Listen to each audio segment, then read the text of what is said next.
An Eastern Iowa church took a big step forward today in its recovery from a tornado just 2 years ago. Drivers on one of Cedar Rapids' busiest roads will see some new changes to a construction project this week. And some lawmakers in Washington might not get their wish to have the Attorney General testify on Capitol Hill. You're watching KCRG TV 9. Now, from your 24-hour news source, this is KCRG TV 9 News at 10. A Muscatine church is almost fully recovered after a tornado destroyed a part of the town 2 years ago. This is what Wesley United Methodist Church looked like March of 2017 after the EF2 tornado hit. 3 people in town were hurt and dozens of homes and businesses were damaged. TV9's Chantel Navarro was there today where people got together to put the last touches on the refurbishing effort. Upside down?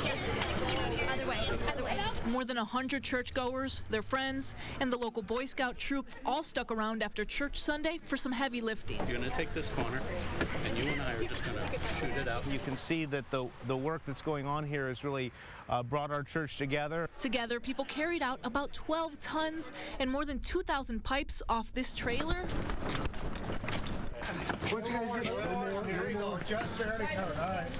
Go ahead and roll your end in. And into the church sanctuary. You guys okay? Keep going. A lot of times people do that in a disaster. Everybody comes together, and all the folks from all 3 of the services. Neva Baker has been singing here for more than 12 years. She says they've been able to replace the carpets and windows, but the music hasn't been the same since the storm came through. Let's put that back in the back corner there. You'll see another box that's very much like that. Now with the new pipe organ, that's going to change. And I think that music helps people connect. It brings people together. We're just overjoyed to have the organ, who we've named Gracie Pearl. Where does it go? Gracie Pearl's namesake comes from the Pearl Button Museum in Muscatine. It's expected to have a softer tone and better fill the space that, for now, has been left vacant. We've coped better than we thought we would. Pastor Oliver tells me that they'll finish putting it together sometime over the next 5 weeks, but they won't finish tuning the organ until sometime this November. In Muscatine, Chantel Navarro, KCRG, TV9 News. Now here's Chief Meteorologist Joe Winters with a check of your first alert forecast. And more active weather is already moving into eastern Iowa. Let's take out what we're watching as we head through the week. A parade of storm systems, including several rain chances as we move through the week. As a result, temperatures will stay below normal, and as those storms move through, we could see some heavy rains, 1 to 3 inches possible as we head through the next 7 days. So certainly something to be watching. There's a look at pinpoint Doppler radar right now. We've been watching some showers and thunderstorms build and move to the east. They did contain some hail near to the Des Moines area earlier. No severe hail right now, some small hail possible in some of the cells, and really not expecting any severe weather. But heavy rain certainly could be a possibility in some of those storms. Here's our hourly planner. Scattered areas of showers and storms, as you might expect. Temperatures fall down into the middle 40s. Now, it looks like this activity will wrap up during the morning hours of our Monday.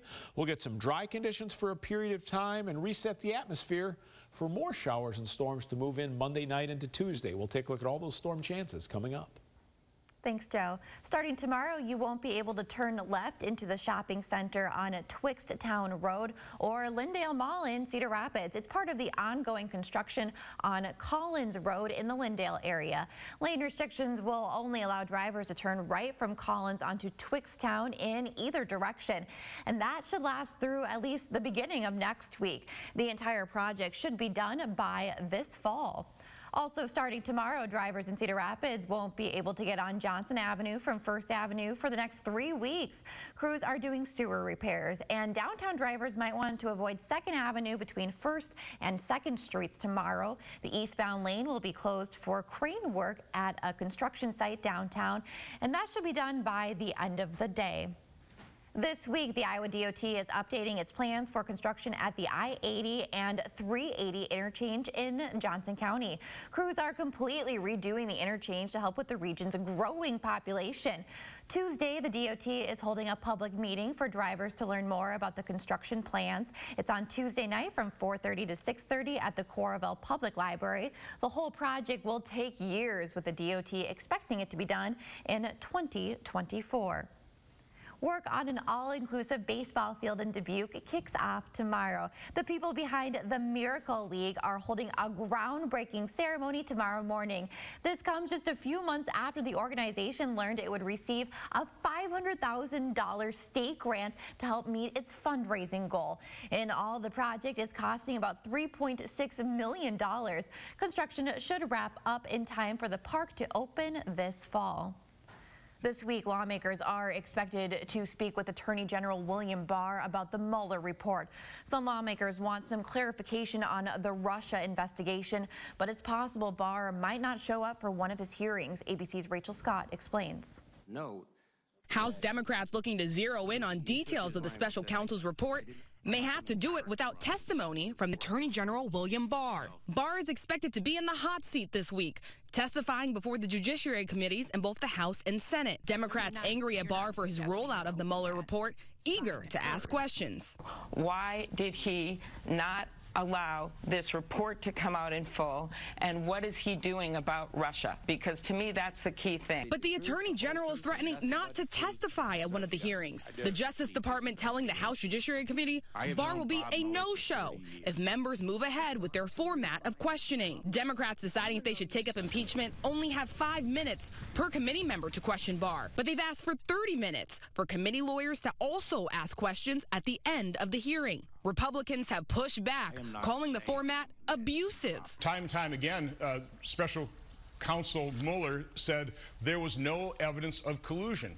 This latest dispute comes after the release of the special counsel's report, which found insufficient evidence to prove the Trump campaign conspired with the Russians' effort to meddle in the 2016 election. But the report did outline 11 instances that raised concerns about possible obstruction of justice, but stopped short of concluding whether the president committed that crime. I believe if he were not the president of the United States, he would likely be indicted on obstruction. Senator Lindsey Graham believes the investigation is case closed. I think the idea that this president obstructed justice is absurd. I've heard all I need to really know.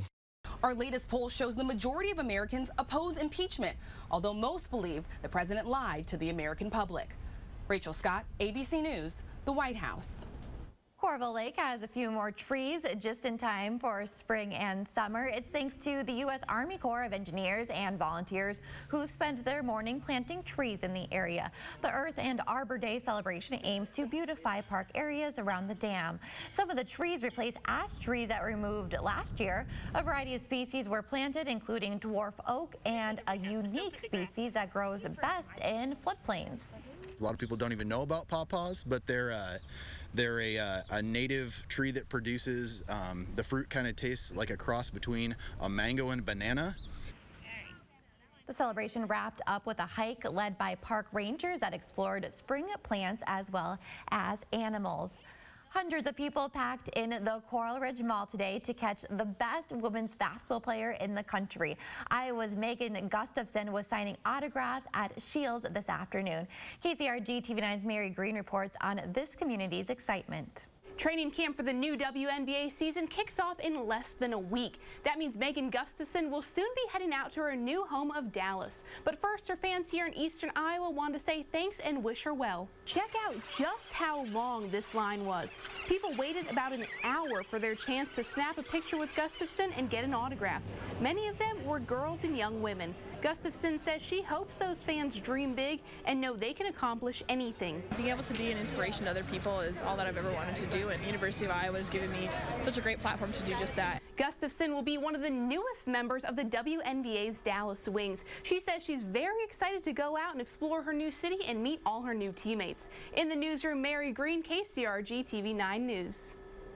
For many, an extended stay in a hospital can be overwhelming. In tonight's Show You Care Spotlight, volunteers at St. Luke's Hospital in Cedar Rapids use their creativity to keep some patients calm. And tomorrow is Monday, and that means school is back in session. As you head to school tomorrow morning, there could be some showers around. Back home, it does look dry, but there's plenty of rain ahead. We'll take a look at the forecast for Iowa City, North Liberty, and the rest of Eastern Iowa. Stay with your 24-hour news and weather source, KCRG TV9.